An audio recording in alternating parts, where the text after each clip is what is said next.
Hello everyone, today I will show you how to track an e-commerce website without Tag Manager or GA4, just using Pixel. For this, first of all, you need to go to Business Manager, then click on Settings and click on Dataset and Pixels. Now we need to create Pixel ID or datasets. Remember, datasets and Pixel are the same thing. Now we will click on Event Manager. Now we will come to our website dashboard and go to the plugin and click on Add Plugin. Now search Pixel Your Site. It's the Pixel Your Site plugin. Now I will install and active this plugin. Then you will see the Pixel Your Site showing on the left. I will click here. We can see an option here called Your Metapixel. I will click on Settings. After clicking, we will see two options, Conversion API and Advanced Matching.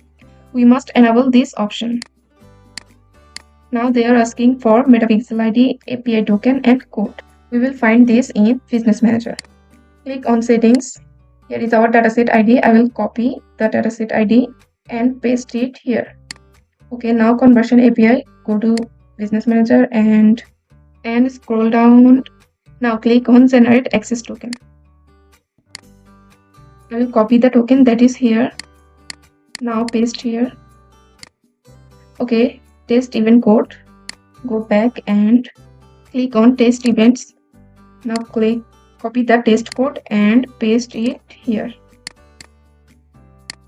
Now we will scroll and click on save changes. Now we will see is the plugin working. Here we will give our website URL and to see if the server-side data is being tracked. Okay, here is my website. I am giving my website URL. Now click on test events. And now we will see the real game. I will visit the website and click on a product. Then I will click on add to cart, view cart and check out. I will confirm it with the information. I click on place order. Okay, click on event manager and loop, page view, add to cart, initiate checkout and purchase. All of them are shown here. It shows whether it's come from the server or browser. This is how we can track data without GA4 or Google Tag Manager. You can see every details. That's all for today's video. Hope you enjoyed today's video, so don't forget to subscribe.